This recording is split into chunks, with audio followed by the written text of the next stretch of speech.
قد أفلح المؤمنون.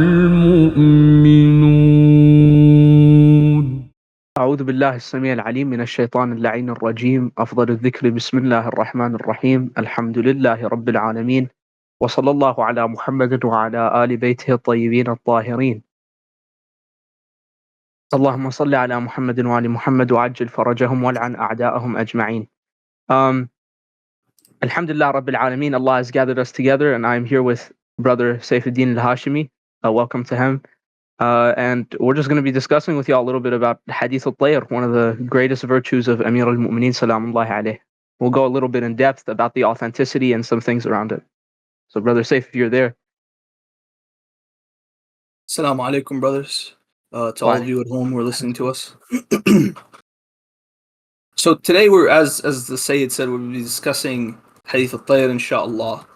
And we hope this discussion will be very beneficial. This has been a topic that we've wanted to cover for a while, but we just wanted to find the right way to do it. And so inshallah, we'll be able to do that today. We'll be able to go over it, and hopefully those of you listening will be able to benefit from it, inshallah.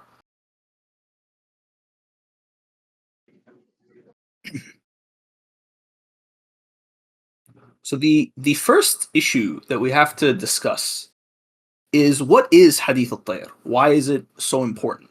Why the need to discuss it at all? So Hadith al-Tayr is a very, very simple fadila of Imam Ali. It is one of the shortest ahadith in favor of Amir al-Mu'mineen Salamullahi alayhi. And yet, ironically, it is perhaps one of the most dangerous, because as we're going to see, in order to reject this hadith, in order to defy this hadith, the mukhalifeen are forced to basically put everything they have on the line. This one hadith, in order to hold it off, in order to prevent it from completely destroying the aqa'id upon which their madhab is built, they have to find every which way to reject this hadith. And in order to demonstrate for you how dangerous this hadith is, and the effect of simply narrating it within their circles, we'll start with the following source. So this is Kitab Siyar A'lam al-Nubala by ad-Dhahabi. And this is volume 16. On page 351 to 352, we read the bio of a scholar by the name of Ibn Sakah al-Wasiti. So ad-Dhahabi records in the bio of Ibn Sakah, he narrates, وَاتَّفَقَ أَنَّهُ أَمْلَى حَدِيث الطَّائر, which is Hadith al-Tayr, فَلَمْ تَحْتَمِلَهُ أَنفُسُهُمْ فَوَثَبُوا بِهِ وأقاموه وغسلوا موضعه فمضى ولزم بيته لا يحدث أحدا من الواسطيين ولهذا قل الحديث عندهم. So this is a matter of agreement. It's a matter of agreement that this man, what did he do? He copied down Hadith al-Tayr. He narrated Hadith al-Tayr, not just copied it down. He narrated it to them. And so when he did that, what did they do? They got him out of the place that they forced him out of the they mosque. Forced him out, and they washed the place that he sat. They washed the mimbar. As in, when you wash the mimbar, what does that mean? It means that this mimbar is najis, that the place this man sat on is najis, because he narrated this hadith. And so he, for the rest of this man's life, he was a hafiz hadith. And a hafiz, as we know, is, today when we use the term hafiz, it usually refers to someone who has memorized the Quran. But back in the day, they used to do this with hadith. They used to memorize the entire hadith from start to finish, chain and metan, and they used to narrate it for people in the mosque. So this man, for simply daring to narrate Hadith al-Tayr, what did they do to him? They ended his career. They canceled him. So now I suppose, Sayyid Nasr, are you ready to get canceled? Before you do cancel me, can we find out if this man is of actually any importance to them? Is he a trustworthy scholar? Or is he just a guy that's... He is. If you look at Dhahabi's bio of him, he says al-Imam al-Hafiz al-Thiqa al-Rahal. So he's an Imam, Hafiz, Thiqa. He's one of their great scholars. He used to go on trips to narrate hadith, it seems. He's one of their great scholars, correct? One of their most important, one of their great scholars. But his career was cut short because he decided to narrate Hadith al-Tayr, correct? So now the question becomes, as I said, Nasr, are you ready to get canceled as well? Sure. Let's do it. So Hadith al-Tayr, let us begin by showing that this hadith is mutawatir. And when it comes to mutawatir hadith, this is always very difficult. When you want to tackle a mutawatir hadith, how do you do that? Do you just start rattling off every single source for it? Do you show a chain map? So first thing we want to do is we want to discuss what is a hadith mutawatir. What does that mean when we say a hadith is mutawatir? I would say, mass transmission to the point where it just cannot be a lie. There are too many people that narrate it. So to demonstrate this for our audience, to demonstrate this for the people listening at home, this is Kitab Tadrib al-Rawi by Jalaluddin al-Suyuti, who is a very famous Sunni polymath from Egypt. So in Kitab Tadrib al-Rawi, the following is recorded. He says, وَهُوَ مَا نَقَلَهُ. Give me 1 second to make sure I've got the right one.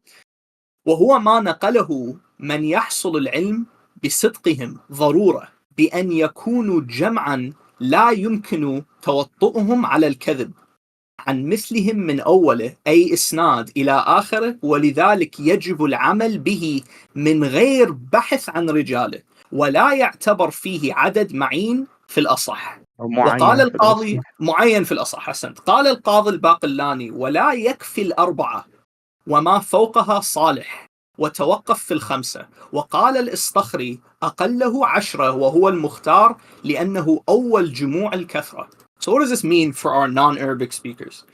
Jalaluddin al-Suyuti is labeling the different types of hadith, and so he reaches his description of a hadith that is mutawatir. So it says a hadith is mutawatir, is a hadith that is so mass transmitted that it cannot possibly be a lie. This hadith is so widespread, it's impossible that 30, 50 people came together to tell the exact same lie. And keep in mind, when we say 30, 50 people, that's generation after generation. Because if the hadith, 10 people narrated in the first generation, how many are going to narrate it in the next one? Much more. Much more, right? Because each narrator, more narrators are going to narrate it from him. Right? So when defining how much do you need to make a hadith mutawatir, and this is a question we get a lot. This is a question that is commonly asked. How many do I need for a hadith to be mutawatir? There's no set number because it's subjective. There's no set number. What gives you certainty is the question. So for example, does 5 narrators give you certainty? According to al-Baqillani, you need at least 5. But according to al-Istakhri, you need 10. And Istakhri, when he says 10, that's overkill. That's like the highest standard. طيب? So when it comes to Hadith al-Tayr, do you think we can hit 10 with it? Of course. Of course. So the first one that we're going to show you, the way we're going to... Is it worth watching your minbar if there aren't more than 10 narrators for it? Yeah. Is it worth getting canceled over? That's the real question. Are we going to get canceled today over this? So the way we're going to do this is we're just going to simply prove that 10 Sahaba narrated it from Rasulullah sallallahu alaihi wasallam. And then of course we'll show that there was one Sahabi in particular who narrated this hadith more than others. Who is this Sahabi? Probably Anas ibn Malik. Anas ibn Malik, right?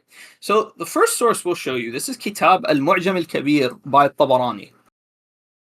Volume 4, page 30 to 31, hadith 6323, and it was authenticated by al-Haythami in his Kitab Majma' al-Zawaid, volume 9, page 118, hadith 14727. This one is narrated on the authority of the Sahabi Safina Mawla Salama. Or some reports say he's Mawla Rasulullah. He was a servant of Rasulullah sallallahu alaihi wasallam. So that's one. It's one report. The next one is also in Kitab al-Mu'jam al-Kabir. Al-Mu'jam al-Kabir by al-Tabarani. And this one is in volume 5, page 196, hadith number 10,519. The next report, this comes from al-Mustadrak ala Sahihain in volume 3, and this one is one of the more infamous quotations of the hadith. It's the one from al-Hakim where ad-Dhahabi, went off on him in the footnote. In volume 3, page 142. And this is hadith number 4650. And that one is from Abu Sa'id al-Khudri. So right now we have 3. We have Safina, we have Ibn Abbas, and we have Abu Sa'id al-Khudri. The next one comes from Sa'ad ibn Abi Waqqas in Kitab Hilyat al-Awliya in volume 4, page 356. So there's just more and more Sahaba. Just more Sahaba. And we're gonna see if we can meet the highest standard, if we can reach a Stakhli standard of 10. So the next one is Tarikh Baghdad, volume 11, page 375, and that is from Ya'la bin Murrah. So how many are we at now? Have you kept track? Not exactly. Should be 5. Yeah. So Five, 5 or 6. The next one is none other than and every single time. Who do you think I'm going to quote next? It's a I would say Sahabi. Who's a Sahabi? No matter what event we do, no matter what we discuss, Abu Tufayl has to make an appearance. Abu Tufayl is going to be there, man. So, and this one is in Kitab Manaqib al-Khawarizmi. I want to know, let us know down in the comment section, what's your favorite Abu Tufayl narration? What's your favorite hadith narrated by Abu Tufayl? So this is Kitab Manaqib al-Khawarizmi. In page 313, 315, hadith number 314. So that's Abu Tufayl. Now we have Abi Rafi' and Habshi ibn Junada. So that's 2 more Sahabis. That makes 8. But these two, both of their reports, or the fact that they narrated this report, can be found in Ibn Kathir's book, Al-Bidayah wa Nihaya, in volume 11, page 83. So now we need only 2 more. So last we have Anas ibn Malik, and Anas ibn Malik, his version is the most widespread version, and this version can be found, we already quoted this before, in al-Mustadrak al-Sahihain, in volume 3, page 141, 142, hadith 4650. And last but definitely not least, we have 9 Sahaba now. We only need 1 more to hit Mutawatir. The last Sahabi we quoted is Amir al-Mu'mineen, salamullah alayh. And this is quoted in Kitab, salawatullahi wa salamu alayh. And to quote the great Muhaqqiq, Sheikh Muhammad Baqir al-Mahmudi, وَكَفَى اللَّهَ الْمُؤْمِنِينَ الْقِتَالِ, with the narrations of Ibn Asakir in Tarikh Madinat Dimashq. He goes from page, the reports of Amir al-Mu'mineen, salamullah alayh, from page 42, page 245. So we have now quoted 10, or not 10 reports, but different reports. How many Sahaba have quoted this hadith? 10 Sahaba. So according to Tadrib al-Rawi, when you have 10 Sahaba, are you supposed to check the chain of transmission? No. It's 10 Sahaba. Are you saying 10 Sahaba, that all these people came together to fabricate a hadith on 10 Sahaba? That is absurd, and that is not our rule. Whose rule is that? That is their rule. The rule of the Twitter boys today. The rule of the scholars of the Mukhalifin is what I would say. So now let us take a look at another point regarding this hadith. So when it comes to this hadith, a lot of people, when they argue about this hadith, they want to argue let's see the Sahih chain. And like we said, the hadith is mutawatir. We are not arguing that the hadith is valid due to a Sahih chain. We are arguing the hadith is valid because it is what? It's been narrated so many times. It's been narrated too many times to be discounted as a simple fabrication. Right? So now we move on to the next point. So we've been hyping up Hadith al-Tayr. We are going to finally narrate this hadith. The first thing we would like to do is we'd like the version of the hadith that we have chosen, because there are so many different renditions of this hadith. The version of the hadith that we have chosen is one that is going to require a little bit of effort. It's going to require a little bit of ilm al-rijal. Are you ready for some ilm al-rijal, Nasser?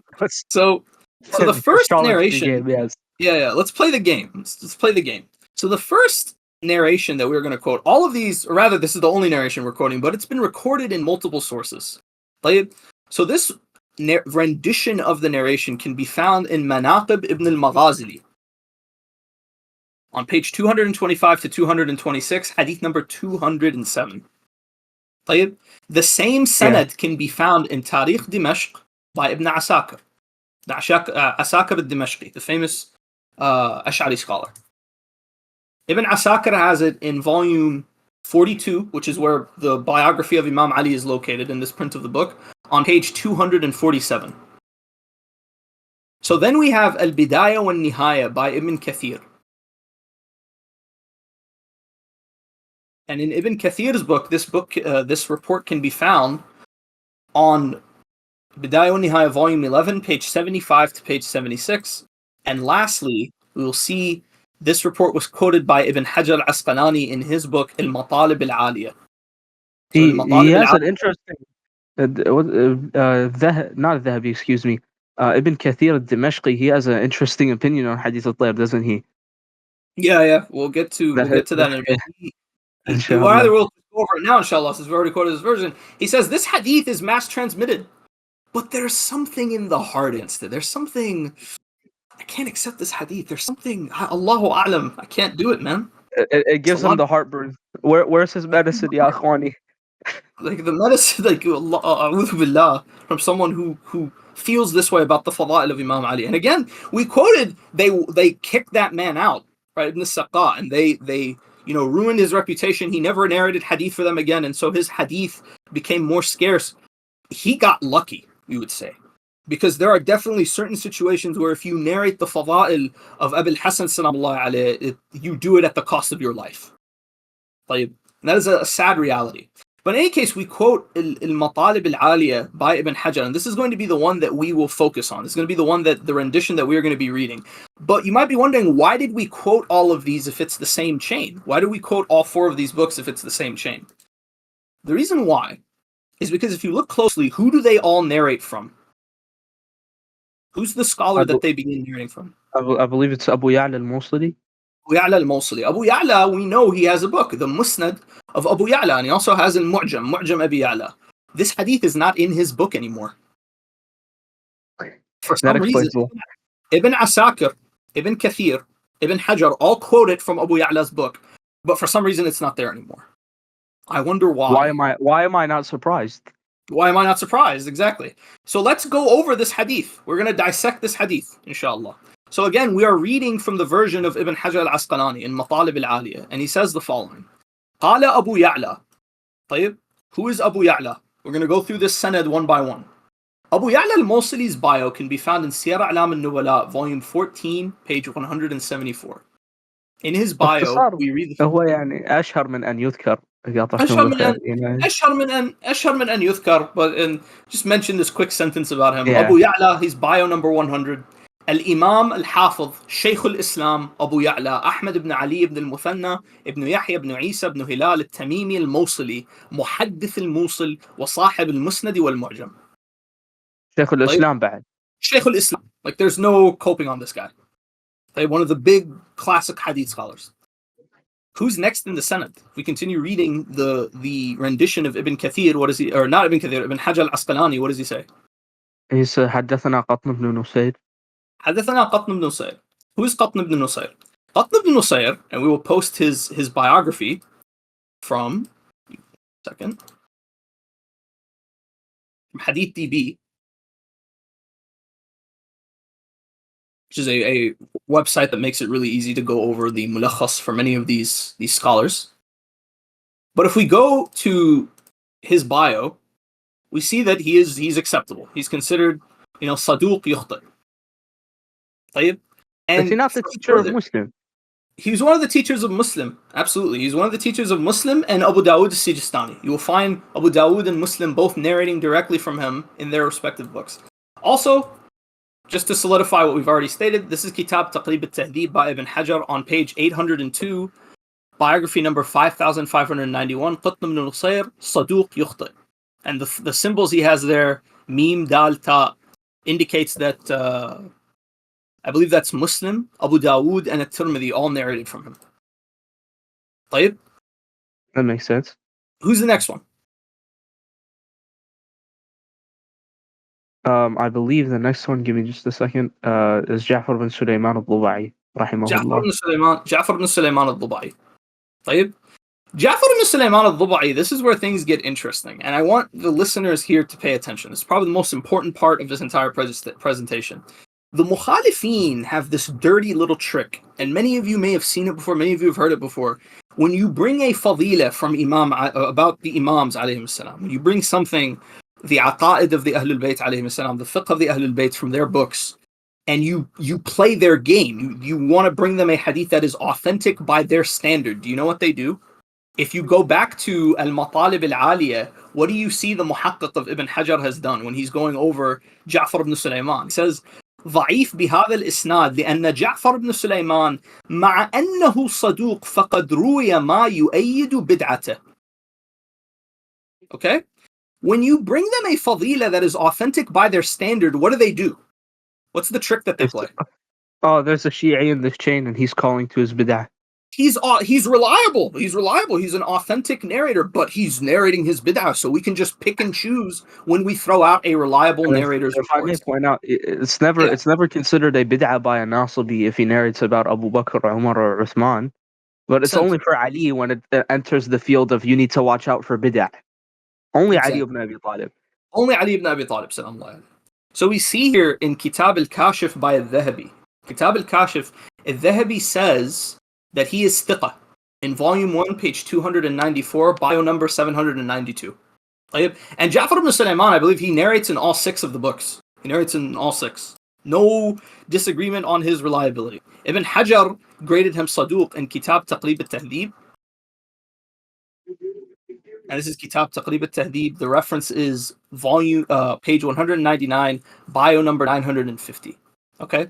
So how do we refute this scope? When someone, and this doesn't just apply to Hadith al-Tayr, does it, Nasr? Bab Medina al-Ilm, like it's reached a point where they only for Hadith. It's reached a point where Sunni laymen, and we know about this, they do this on TikTok and other social media, they've reached the point where they've started doing it. They're not even using the scholars and the muhaqqiqeen. Like a scholar or muhaqqiq will say the hadith is sahih, it's fine, but then they'll randomly argue that it promotes a bid'ah. I remember once I brought a report about Marwan killing Talha, and someone tried to argue there's a Shi'i in the Senate. Ja'far bin Sulaiman is in the Senate. Ja'far bin Sulaiman is helping his bid'ah. They just randomly throw that cope out there. So how do we refute cope? And just to point out real quick, because there are clearly scholars who are going to support what we were about to say, but if it's that he's aiding his bid'ah, that means he's lying, so don't call him thiqah in the first place. How is he thiqah? Yeah. Like, why is he... It's a contradiction and a dumb standard that was made by a little kid in an art class, not by a scholar. To be fair, they're like, they'll give you scholars who have actually used this cope. That's the thing. So now, how do we refute this? There's a very simple way to refute this. So the way this cope works, it basically, you take a hadith that is in favor of Amir al-Mu'mineen or Ahlul Bayt alayhim salam, or that aids the Shia aqidah. You identify a Shi'i narrator and you say, oh, now he is weak. Now we can switch that label from thiqah to da'if, throw the hadith out. Okay? So how do we refute this? Let's refute this real quick. This is Kitab Hadi al-Sari by Ibn Hajar al-Asqalani. This is the Muqaddimah of Fath al-Bari. This is volume 2, page 490, and this is very, very dangerous. What I'm about to read here, and Nasser is going to help me walk through it, is extremely dangerous. Ibn Hajar is going over the reasons why a narrator may be attacked or may be criticized with regard to their madhab. So he identifies these various different madhahib. So he goes over Shi'ism, Tashayyu'. So he says, and we're going to quote him, what Tashayyu', Shi'ism is, mahabbatu Ali. If you love Ali, congratulations, you're on the way to becoming Shia. وَتَقْدِيمُهُ عَلَى الصَّحَابَةِ. This isn't shocking. Loving Ali, loving Ali, and what's the other condition that he has? Favoring him over, the general Sahaba. The Sahaba, right? And he says, we're going to continue even further here, فَمَنْ قَدَّمَهُ عَلَى أَبِي بَكْرٍ وَعُمَرٍ فَهُوَ غَالٍ فِي تَشَيُّعِهِ وَيُطْلَقْ عَلَيْهِ رَافِضِي وَإِلَّا فَشِيعِيٌّ. So I'm going to show you why this is so devastating. Ibn Hajar is saying, when we say someone is Shi'i, when a Sunni like Dhahabi, Ibn Hajar, Fulan, when they say Fulan is Shi'i, this narrator is Shi'i, what does that mean? He loves Ali, and he prefers Ali to the other Sahaba. If he prefers them over Abu Bakr and Umar, he's a Rafidi. So not Abu Bakr and Umar, but the other Sahaba. If you prefer Ali to Abu Hurairah, what does that make you? You're a Shi'i. You're Shi'i. If you prefer Ali to Busr ibn Arta'a, what does that make you? Shi'i. If you prefer Ali to Muawiyah, what does that make you?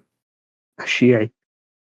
So there's only two ways to get rid of this label, Nasser. You know what they are saying? The only way to get rid of this label is either number one, you hate Ali. Because if you hate Ali, there's no mahabbat Ali. Like we lost you at step one. Or step two, you follow the aqidah of Ahmad ibn Hanbal, which we discussed in one of our previous discussions. Is that you believe that it's Abu... Go ahead. It's the best are Abu Bakr, Umar, and Uthman, and then the rest of the Sahaba are equal. You don't prefer one over the other. The Sahaba are equal. The moment you start saying Ali ibn Abi Talib is better than Talha or Zubayr, طيب, or Muawiyah, or Amr ibn al-As, or Busr ibn Arta, طيب, or Abu Hurairah, or Jarir ibn Abdullah al-Bajali, or Abu Musa al-Ash'ari, or Ibn Abbas, or Fulan. The moment you say, no, I think Ali might be better than those other guys. You know, Ali is the fourth Khalifa. Nope. Shi'i. Get him out of here. Get him out of here. He's Shi'i. Cancel him. Yeah, cancel him. Cancel him. He's Shi'i. No, Nasser, you know, you love Ali more than Busr ibn Arta. You love Ali more than Muawiyah? Are you serious? Oh my gosh, Shi'i narrator. You love Ali more than Muawiyah. We can't take, no, he's narrating a fadila of Imam Ali. Throw it out. So that's why whenever Sunni's like, see, so now we understand their argument. When you see these scholars, they say, see, Fulan loves Imam Ali more than Abu Hurairah. Therefore, we are not going to accept his narration of a fadila of Amir al-Mu'mineen sallallahu alayhi or the Ahlul Bayt, even though he is a reliable narrator by our standard. Let's read the rest of what Ibn Hajar says here, because it gets worse. So he says, if you love Ali more than Abu Bakr and Umar, what does that make you? You're a Rafili. You're a Rafili. طيب.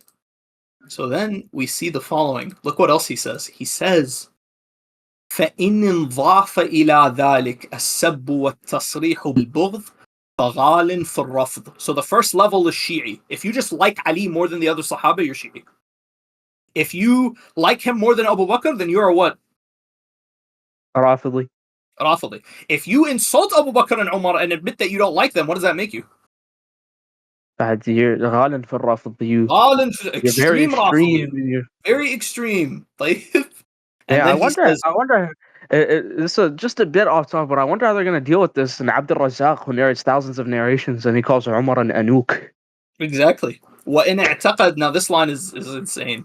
وإن اعتقد الرجع إلى الدنيا فأشد في الغلو. The highest level of extreme rafd is what? Believing in Raja. So what are they going to do with Abu Tufayl? To have Abu Tufayl is the most extreme Rafidi. Abu Tufayl, according to Ibn Qutayba, one of the worst rawaf, the most extreme Rafida. But I thought there weren't any Rawafid, and Zayd ibn Ali was the one who said it. Ahsant, and we'll leave that one for Brother Lucorios. Now, I'll show you something else. And this one is also very dangerous. See, that one should make everything click. Everything makes sense now. Why are so many narrators being labeled Shi'i? It's because they simply prefer Ali to his opponents. Nasr, if you say, oh Muslims, Ali was the Imam, you don't have to believe he's better than Abu Bakr and Umar. He's the fourth Khalifa. So we take that madhab, even though we believe that's wrong, unequivocally. You believe Ali is the fourth Khalifa. He's a Khalifa, he's the Imam. It is haram to do khuruj against him. Talha and Zubair were wrong. Muawiyah was a baghi. What do they say about you? Hada Shi'i. He's Shia. This is a Shi'i. He's Shia. He's narrating something that supports his bid'ah. Can't accept it. In Kitab Mizan al-I'tidal by al-Dhahabi, in volume 1, page 118 to 119, he says the following, and I want you to read this with me. He says in the biography of Aban ibn Taghlib, he says the following. He says, فللقائل أن يقول كيف ساغ توثيق مبتدع وحد الثقة العدالة والإتقان فكيف يكون عدالته من هو كيف يكون عدلا من هو صاحب بدعة. So he says, you know, how can we authenticate someone like Aban ibn Taghlib while he is a Shi'i? طيب? So he says, والجواب أن البدعة على ضربتين فبدعة ضراء كغلو التشيع أو كالتشيع بلا غلو ولا تحرف. So there's two types of bid'ah, right? So there's a bad bid'ah, like غلو بالتشيع, or تشيع without غلو, right? فهذا كثير في التابعين وتابعيهم مع الدين والورع والصدق. He says, so Shi'ism is widespread among the tabi'een, especially the pious ones, the religious ones. Wait, so let's correct him here. Not just the tabi'een and the generation after al-Sahaba. We'll get to the Amr bin Sahaba in a Hamak second. al-Khuzai and We'll Abu get to the Tufayl. Sahaba. Ahsant. Yeah. We'll get to the Sahaba in just a second. Now look what he says here, and I underline this part. فَلَوْ رُدَّ حَدِيثُ هَؤُلَاءِ لَذَهَبَتْ جُمْلَةٌ مِنَ الْآثَارِ النَّبَوِيَّةِ وَهَذِهِ مَفْسَدَ بَيِّنَةٌ.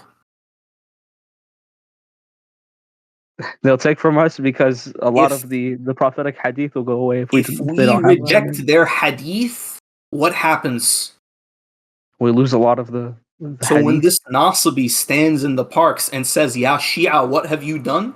Tell him, according to your Imam al-Dhahabi, without us, there's a mafsada. Without us, you lose our hadith. What happens? They lose their corpus. They lose the corpus. They need our hadith. They need Ja'far bin Sulaiman al-Dhubai. They need Abd Allah. They need Aban ibn Taghlub, right? They need these people. They can't just throw them out. So they pick and choose when they accept their reports. Right? So now we go back to another point. So the point is that loving Ali more than the other Sahaba, let alone considering him the greatest of all the Sahaba, the greatest of all the Khulafa, is a bid'ah. Correct? So we respond by saying the following. If preferring Ali to the other Sahaba makes you Shia, then congratulations, bro. 90% of the Ummah is Shia. If I go up to a random Sunni and I ask him, do you think Ali is better than Abu Hurairah? What's he going to say? They should say that Ali is better than Abu Hurairah. But So you tell them, no, ya akhi, you have to be one of Ahlul Sunnah. You have to follow Ahmad ibn Hanbal's aqidah. You have to say Ali is equal. You have to put Ali on the same level as Muawiyah. And subhanallah, Imam Amir al-Mu'mineen himself, what did he say about this? Imam Amir al-Mu'mineen says, look at what's happened to me. People are putting me on the same level as Muawiyah, right? As Muawiyah. So now, let's refute the idea that it is a bid'ah. First of all, rejecting a hadith for this is absurd because this is widespread. But now we have to ask the question, is this a bid'ah? Al-Dhahabi confirmed that this belief was common among the tabi'een, but do you know who else it was common among? the Sahaba. Sahaba. We'll give only a few examples for brevity's sake. He says, this is Kitab al-Isti'ab fi Ma'rifat al-Ashab by Ibn Abd al-Barr al-Andalusi. On page 523 in his bio of Ali ibn Abi Talib, he says the following. وَرُوِيَ عَنْ سَلْمَانَ وَأَبِي ذَرٍ والمقداد وخباب وجابر وأبي سعيد الخدري وزيد بن أرقم رضوان الله تعالى عليهم أن علي بن أبي طالب رضي الله عنه سلام الله عليه أول من أسلم وماذا؟ وفضله هؤلاء على غيره. And these people preferred him over everyone else. Why hasn't he included also Abd Allah bin Mas'ud, who says he was the greatest of the people of Medina? Why hasn't he included Abu Tufayl? Why hasn't he included Amr ibn al-Hamaq? Where's Ammar? He did not include Ammar here. So is this a bid'ah? Is this a bid'ah? If it's from generation 1, we have this. Is this a bid'ah? No, unless they hate the Sahaba. So how can you reject a reliable narrator's report for following a Salaf al-Salih is essentially what they are doing. And the last thing we want to go over with regards to this point, inshallah, regarding the point of rejecting the narration of Ja'far bin Sulaiman, al-Albani, and we're not going to spend too much time on this, in volume 5 of his Silsilat al-Ahadith al-Sahihah, on page 521 to 523, he goes over a hadith, the hadith of وَهُوَ وَلِيُّ كُلِّ مُؤْمِنٍ مِّن بَعْدِهِ. So he points out Ja'far bin Sulaiman is in the chain. So he says, أَفَلَا يُعْتَبَرْ ذَلِكَ طَعْنًا فِي الْحَدِيثِ أَوْ عِلَّةً فِيهِ. He says, this is a fadila of Imam Ali being narrated by Ja'far bin Sulaiman, who's a Shi'i. Is this a good reason to reject the report? فأقول, Albani says, كلا لأن العبرة في رواية الحديث إنما هو الصدق والحفظ وأما المذهب فهو بينه وبين ربه. So he doesn't talk about a bid'ah or any of that. It's not a bid'ah. He says his belief is between him and his Lord. What we care about is he honest? What is he narrating? For the exact same cope for the exact same narrator. So with that being said, we say Ja'far ibn Sulaiman is good. We move on to the next report.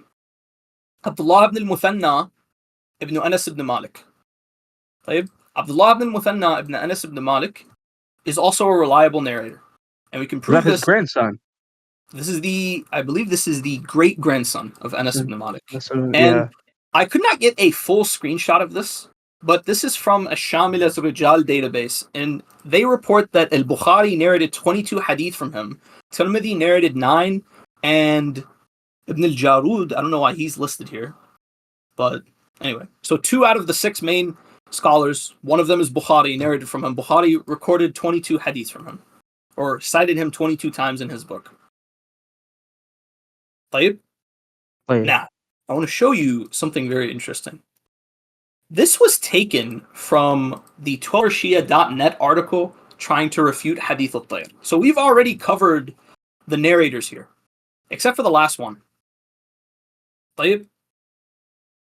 The last narrator is Ubaydullah ibn Anas. Keep in mind the jarh on the other narrators, we went over it. For example, Qa'tn is one of Rijal Muslim. It doesn't matter what Ibn Adi said about him. Ja'far bin Sulaiman, they authenticate him. They quote Ibn Sa'd and Yahya ibn Ma'in authenticating him. Abd Allah ibn al-Muthanna, we've already shown, he's one of Rijal Bukhari. The last person we have to go over is Ubaydullah ibn Anas. So look what the author of this article, and I want to show you just how these people are either deceptive or ignorant. What did he say about him? Ibn al-Muthanna? No, Ubaydullah ibn Anas. No, excuse me.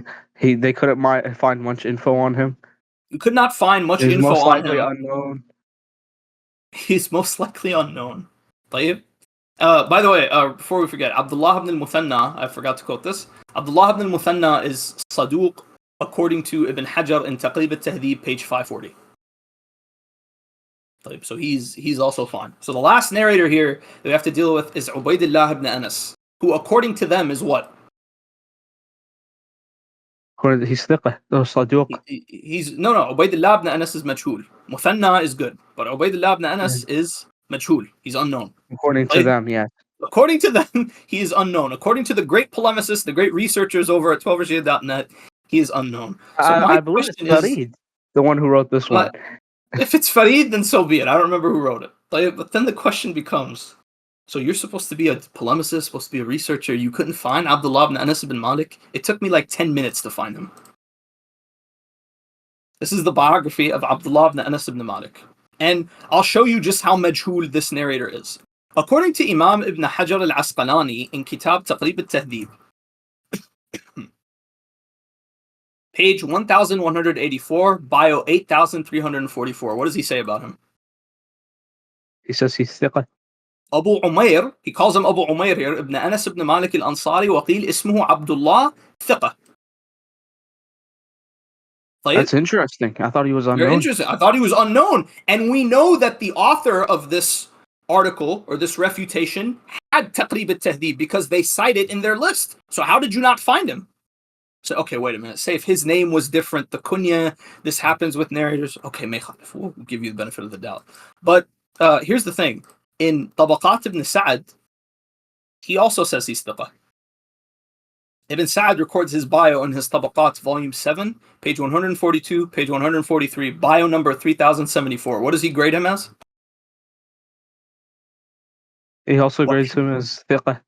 وكان ثقة قليل الحديث. طيب? Okay.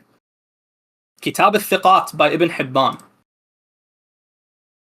In Kitab al-Thiqat by Ibn Hibban, he said in volume 2, page 257, bio 1993, he records his name there. Abdullah ibn Anas ibn Malik al-Ansari. طيب? He is also... Wow, he's super majhul, am I right? Super majhul, right? I already found him in three books of Rijal. If we look to Kitab Tarikh al-Kabir by al-Bukhari himself, their big scholar, al-Bukhari mentions him in Tarikh al-Kabir. Abdullah ibn Anas ibn Malik, he doesn't do any jarh al-ta'dil of him, but again, he's not unknown if Bukhari knew who he was and included him in his book. In another book, Kitab al-Jarh wa al-Ta'dil,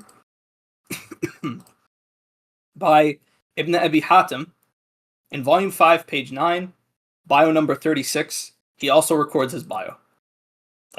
And last but not least, just for the sake of really putting the nail in the coffin, just for showing you how probably unknown this narrator was, how these polemicists that everyone takes so seriously actually couldn't Google the guy's name. Kitab Musnad Ahmad ibn Hanbal, Shu'aib al-Arnaout says the following in a grading of a hadith, and I believe the reference for this is Musnad Ahmad ibn Hanbal, volume 34, page 186, in footnote number 2. Shu'aib al-Arnaout says the following: Isnaduhu jayyid, رجاله ثقات رجال الشيخين غير أبي عمير بن أنس فقد روى له أصحاب السنن غير الترمذي وقد تفرد أبو بشر بالرواية عنه وصحح حديثه غير واحد من أهل العلم وقال ابن سعد كان ثقة قليل الحديث وذكره ابن حبان في الثقات وانفرد ابن عبد البر بتجهيله لم يتابع. أبو بشر هو جعفر بن إياس, he's another narrator. طيب, so Abi Umayr ibn Anas, or Abd Allah ibn Anas, Ubaydullah ibn Anas, as sometimes he is known, this narrator is what?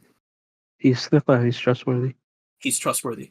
And we found, let me see here, 6 different books that recorded his bio. But he's unknown, Nasser. He's unknown, right? He's most likely unknown.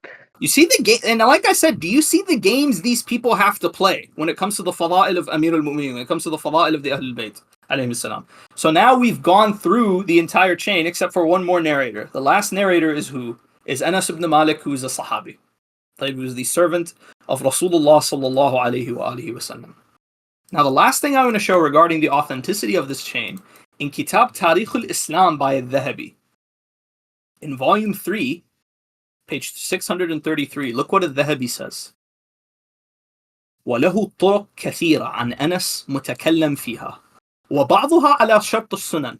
There's a lot of different chains to Anas that have problems, but some of them are authentic on the conditions of the Sunan, of the 4 books, the 4 out of the 6. من أجودها حديث قطن ابن نسير شيخ مسلم حدثنا جعفر بن سليمان حدثنا عبد الله بن المثنى حدثنا عبد الله بن أنس بن مالك عن أنس قال, and then he narrates the hadith. So according to al-Dhahabi, what did he say about this chain? This chain is upon the conditions of the Sunnah. This is one of the best ones. طيب? Now let us take a look at what the hadith actually says. After all of that, we go back to Ibn Hajar al-Asqalani in his book, and I believe this is the one that we agreed to narrate from, al-Matalib al-Aliyah, quoting the missing report from Abu Ya'la. Let's read this report. After all of that, safe, Nasr, what is this? All of that for this one hadith. طيب, all of that for this one hadith. Let's read what the hadith says. عن أنس بن مالك قال أهدي لرسول الله صلى الله عليه وآله وسلم حجل. What is a حجل? I forgot exactly what they call it. It's a It's correct a me if I'm partridge. wrong. Yeah, it's a partridge. Yeah, Partridge. This is a the partridge. red-beaked partridge. Yeah. Red-beaked partridge. The partridge was given to Rasulullah sallallahu alaihi wasallam. طيب? So this partridge was given to the Prophet. The Prophet sallallahu alaihi wasallam, it says, فأهدي لرسول الله صلى الله عليه وسلم حجل مشوي بخبزة وضبابة. Khubza is a piece of bread. وضبابة, the Muhaqqiq says he couldn't quite figure out what it was. So it could be tasheef. فقال رسول الله صلى الله عليه وآله وسلم اللهم ائتني بأحب خلقك إليك يأكل معي من هذا الطعام. O Allah, bring me the most beloved of your creatures to share this meal with me, to share this food with me. Now you want to read this next part, Nasser? I believe it says قالت عائشة اللهم اجعله أبي. Aisha was in the house. She heard the Prophet making this dua. What did she say? Oh Allah, make it my father. Oh Allah, please make it my father. And you know what this is all Hafsa is included in this as well. Hafsa as well. وقالت حفصة اللهم اجعله أبي. So you have Aisha and you know Hafsa what this both reminds praying. me of? What does this remind you of? So why is there this trend of Rasulullah like saying that there's going to be such and such virtue for someone, and Abu Bakr or Umar or whoever's related to them, they lift their head up, all excited to get this, but it's Ali ibn Abi Talib. Every single time. Right, every single time. At Khaybar, Khasf al-Na'al, and now here. Now here. Now look, now here's the funny thing. It wasn't just Hafsa and Aisha. Who else was there? قال أنس. Right? قال أنس ibn Malik. فقلت اللهم اجعله سعد بن عبادة. He wanted to be Sa'd ibn Ubadah, leader of the Ansar. Their chief, yeah. Man, where was the support for Sa'd ibn Ubadah at Saqifah? قال, and so Anas continues narrating, فسمعت حركة بالباب. I heard someone was at the door. فخرجت فإذا علي سلام الله عليه. اللهم صل على محمد وعلى محمد. سلام فقلت الله على أبو الحسن. فقلت إن رسول الله على حاجة فانصرف or فانصرف. طيب Rasulullah is busy. Now here's the thing. He wants to take him away. When he wants to get him away, بس أسألك سؤال يعني بالله عليك bro. When has Rasulullah ever been too busy for Abu al-Hasan? Can you think of a single time Rasulullah was too busy for Abu al-Hasan salamullah alayhi, for Amir al-Mu'mineen? You remember the report? What's crazy is Anas himself narrates that for 6 to 9 months of Rasulullah's life, they used to see him go to the house of Amir al-Mu'mineen and al-Zahra, saying, إِنَّمَا يُرِيدُ اللَّهُ لِيُتِمَّ عَنْكُمُ الرِّجْسَ أَهْلَ الْبَيْتِ وَيُطَهِّرَكُمْ تَطْهِيرًا. أحسنت. For more than half of a year, he would do this. And he's saying every Rasulullah morning, is too busy. Rasulullah is too busy but for he's you too today. busy for him. Today he's too busy for you. And look what Amir al-Mu'mineen does. Amir al-Mu'mineen does not say, no, I'm Ali. The Prophet would never turn me away. No, he's got time for me. Tell him it's me. What does he say? Rasulullah is busy. I don't want to get in his way. فانصرف. ثم سمعت حركة بالباب. Something brought him back. He can't be separated. He can't. There's something. Allah brought him here. Rasulullah made a dua. فإذا علي سلام الله عليه كذلك فسمع رسول الله صوته فقال انظر من هذا فخرجت فإذا علي سلام الله عليه فجئت رسول الله فأخبرته فقال اللهم وإليه. And in some versions it says اللهم والي. So the muhaqqiqeen of various different versions of the report, they say it could be Allahumma wa ilay, bring him to me, Allahumma and me as well, or Allahumma wali. Yeah, right. It seems that the most probable of these cases is that when Ali was brought, Rasulullah is saying like he is also the most beloved person to me. Allahumma wa ilay, like he's Allahumma wa ilay, ilayya wa ahabbu an-nas, the most beloved person to Allah, and also he says, Ya Allah, he's the most beloved person to me. طيب? Now, I wanna just explain the ramifications of this. I'm gonna show you something. So in Musnad Abi Ya'la, and we're not gonna go do a chain analysis of this one, and this report is in Musnad Abi Ya'la, it is preserved.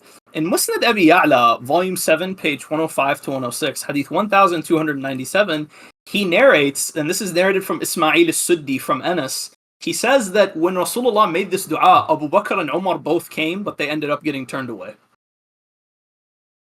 Abu Bakr and Umar both came, but they ended up getting turned away. It wasn't Anas to turn them away. See, it wasn't Anas to turn them away. It was Rasulullah sallallahu alaihi wasallam to turn them away.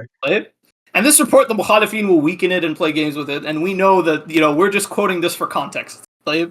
So now, I want to go over the ramifications of this report. One more thing to go over. So, Saif, is there any earlier version of this report? So this report has been narrated by at-Tirmidhi. This report is probably the most famous version of it, or the most well-known version of it. In Jami' at-Tirmidhi, hadith 3721. Sorry. And lastly, perhaps the oldest version that I could find. The oldest version that I could find is in Kitab Ansab al-Ashraf by al-Balaghri. In volume 2, page 378, he narrates a much shorter version of the report with his own chain, with a very unique chain. And the chain is not sahih. The narrator, al-Muthanna is majhul. However, is very old. It's like, if you want to see how old this report is, this would help those people who like to trace how old the narration is. Was the first time it was recorded. So now let's discuss one could argue that it was narrated at an even older time, as we will get to inshallah. Sayyid al-Himyari, who died in the 2nd century, has poetry about it. So it was definitely narrated before. Assalamu alaikum guys, it's me, Ibn Asad. I found the mentioning of this report in Fazari's work. Fazari died around 172. That's all I had to say. Ahsant. And lastly, but certainly not least, in Kitab Ilal al-Shara'i' by Shaykhuna al-Saduq, rahimahullah, page, I believe this is volume 1, page 313 to page 315. He narrates it with a chain to Imamuna Ja'far bin Muhammad al-Sadiq, salamullahi alayhi. So now, the implication of this report. If someone said, summarize this report in the most basic way possible, I would say the following. The Emir, salamullahi alayhi, went out for lunch, and Allah proved his superiority to anyone who would challenge him. That's it. You know, sometimes it's him on the battlefield, sometimes it's him in the Prophet's bed, his wedding to Fatima to Zahra, Saluni, Jamal, Siffin, Nahrawan, the gates of Khaybar, the trench, all of these things, right? But today, Ali ibn Abi Talib salamullah alayhi went out for lunch. And through this, Allah proved that he is Rasulullah's successor. That he is the He's greatest, number one. that he's number one after the Prophet sallallahu alaihi wasallam. He's the most beloved of Allah's creatures after Rasulullah sallallahu alaihi wasallam. That There's shows one Isa ibn more, Maryam was still alive. Why didn't he come? and that brings up another important point, because the Mukhalifin, when they run out of chain copes, what do they try to do? You know, the one thing worse than a chain cope from a Nasibi, what's worse than a chain cope from a Nasibi? When they try to explain the hadith from When they something try from their to bag. give you a metin cope, exactly. So let's show you the best way to refute this metin cope. The metin cope that people use is, but Rafila, how can Ali be the most beloved creation to Allah? It should be Rasulullah. So this, technically, Rasulullah should have eaten alone, is what they're implying. How do we refute this? This is Kitab Ma'an al-Akhbar by Shaykhuna as-Saduq, rahimahullah. طيب? A man asked about Abd Allah sallallahu alayhi, did Rasulullah sallallahu alayhi wa sallam not say with regards to Abu Dhar, the sky has not shadowed upon, nor has the earth carried anyone with a tongue more truthful than Abu Dhar? He said yes. And this fadila of Abu Dhar radwanullahi ta'ala alayhi is in both our books and the books of the Mukhalifin. The man asked, what about Rasulullah and Amir al-Mu'mineen? What about al-Hasan and al-Hussein? How can Rasulullah say this about Abu Dhar? What about Rasulullah? What about Imam Ali, Imam al-Hasan and al-Hussein? So the Imam said, how many months are there in a year? I said 12 months. He said, how many of them are sacred? I said 4 months. He said, is the month of Ramadan among them? I said, no. He said, indeed, in the month of Ramadan, there is a night that is better than 1,000 months. Indeed, we are a household to whom none is compared with. So from this hadith, what do we learn? Rasulullah does not have to explicitly say the best creation after me. It goes without saying. The same way it goes without saying that Shahr Ramadan is superior. The same way that it goes without saying that Abu Dhar is the most truthful, but who's more truthful than him? Rasulullah. Rasulullah and his Ahlul Bayt alayhim salam. So this cope is nonsense, and this shows you that same sickness that you mentioned earlier. Fil qalbi shay'un min. It's not the sanad, it's not the wording. It's just the fact that something is wrong here. You can't have a religion where this man is number 4. If this is what happens when he goes out to lunch, what happens when he goes out to fight? What happens when he goes out to pray? What happens when he sits on the minbar and starts teaching? What happens then? Sadaqa Mawlana al-Imam al-Hasan. Right? The angels are at his right and his left. Azrael is in front of him when he is at war. Like how much more obvious could it be? How much more obvious can it be? That's why I'm going to leave it to you. Now we've shown the hadith, it's time for some poetry. We've already been cancelled. We won't narrate a hadith anymore on the minbar of Wasat. No way back now. Right? We're never coming back to Wasat again. So narrate, Nasser, what is the poem? Make sure to wash the VC when we leave. Yeah, what's the poem, Nasser? المولى السيد الحميري إسماعيل بن محمد رحمة الله عليه. He says, نبئت أن أبانا كان عن أنس يروي حديثا عجيبا معجبا عجبا في طائر جاء مشويا به بشر يوما وكان رسول الله محتجبا أدناه منه فلما أن رآه دعا ربا قريبا لأهل الخير منتجبا ادخل إلي أحب الخلق كلهم طرا إليك فأعطاه الذي طلبا فاغتر بالباب مغترا فقال لهم من ذا وكان وراء الباب مرتقبا من ذا فقال علي قال إنه له شأن له اهتم منه اليوم فاحتجبا فقال لا تحتجب مني أبا حسن يوما وأبصر في أسراره الغضبا من رده المرة الأولى وقال له لج والحمد لله وأقبل كل ما وهبا أهلا وسهلا بخلصاني وذي ثقتي ومن له الحب من رب السماء وجبا ومن له الحب من رب السماء وجبا اللهم صل على محمد وآل محمد. صدق المولى السيد الحميري رحمه الله تعالى. الله يعاونه وغفر الله له. اللهم صل على محمد وآل محمد. إخواني وأخواتي الأعزاء, let us make a dua. And inshallah, this dua, we do not mean any arrogance by it. We mean only humility. We sit here, this hadith, as we said, it was simply one way you could look at it, the most simplest way possible. It was Rasulullah and Amir al-Mu'mineen sharing a meal. But how many people in the ummah of Muhammad, we want to remember these people, who something as simple as a roasted bird, something as simple as lunch today seems all but impossible. So we ask Allah, بحق Amir al-Mu'mineen, بحق Rasulullah sallallahu alayhi wa alayhi, فرج عنهم يا الله, بحق محمد وآل محمد. Allahumma بحق Muhammad وآل Muhammad.